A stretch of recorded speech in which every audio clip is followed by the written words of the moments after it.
पूनम, क्या हाल बना रखा है तुमने अपना। अब तो तुम्हारे बदन से मसाले की खुशबू आती है। प्रेम ने बाथरूम से निकलकर पूनम की ओर देखते हुए बोला और गुस्से से बड़बड़ाने लगा। पूनम ने प्रेम की ओर देखा और आंखें झुका ली। नाश्ता तैयार है? प्रेम ने चिल्लाते हुए पूछा।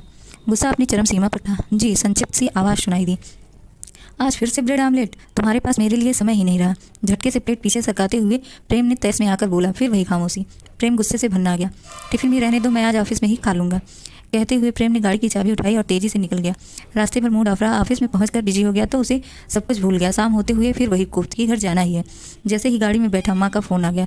अनमने मन से फ़ोन उठाया। ना उठाता तो माँ चिंता चिंता करती और बार बार फ़ोन करती। हेलो, हाँ प्रेम, कैसा है बेटा? माँ ने फ़ोन उठाते ही हमेशा की तरह पहला प्रश्न पूछा।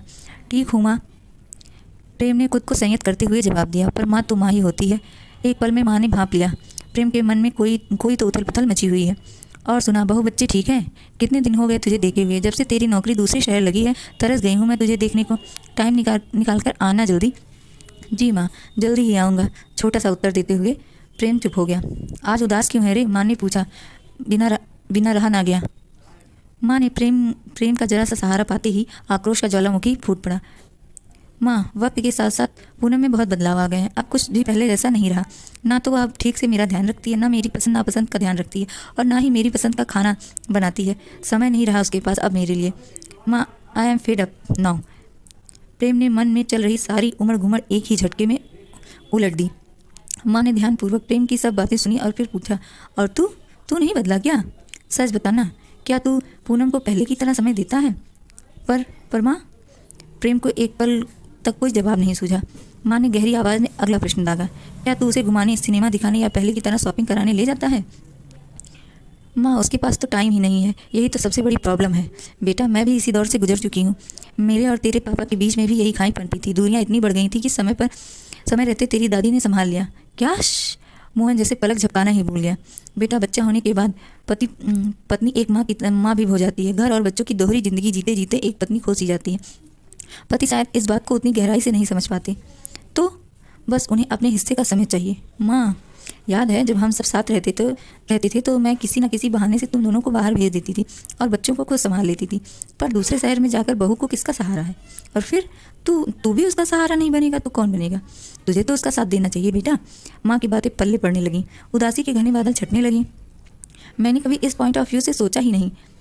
प्रेम को आत्मग्लानि सी महसूस हुई। माँ, मेरी बुद्धि भ्रष्ट हो गई थी कि अनजाने में क्या क्या सोच गया पूनम के बारे में। माँ, आज आपने मुझे सही राह दिखाई है। आपने तो मेरा घर ही बचा लिया, नहीं तो शुभ बोल। प्रेम तो एक गहरा सागर है। इस सागर में जितना डूबोगे उतना सुख पाओगे।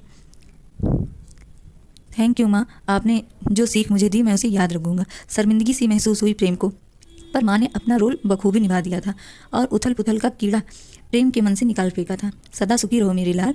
अब फ़ोन रखकर खुश मन और सकारात्मक विचारों के साथ घर जा। पूनम तेरा इंतजार करती होगी। जी माँ। प्रेम की आवाज़ में लरचती खुशी की लहर महसूस कर चुकी थी माँ। घर पहुँचते ही प्रेम ने ऐलान कर दिया, जल्दी से तैयार हो जाओ, आज हम सब बाहर डिनर करने जाएंगे। और आराध्या, आज हम तुम्हारी पसंद की आइसक्रीम खाएंगे। पर मैंने तो खाना बना लिया है, आप सुबह भी कुछ नहीं खा कर गए थे। सॉरी प्रेम जी। पूनम की रुआसी आवाज़ और लाल आंखें बता रही थी कि वह दिन में बहुत रोई थी। सॉरी तुम्हें नहीं, मुझे कहना है तुमसे। तुम्हें इस तरह इग्नोर किया इतने दिनों, और अब नहीं, अब कभी नहीं करूँगा। प्रेम पूनम की आंखों में झिलमिलाते आंसुओं को जैसे पी जाना चाहता था। जाओ जल्दी से मेरी पसंद की नीली शिफॉन की साड़ी पहनकर तैयार हो जाओ, और हाँ, रेड लिपस्टिक लगाना ना भूलना। अब दोनों के साथ साथ बेटी आराध्या भी मुस्कुराते हुए घूमने चले गए।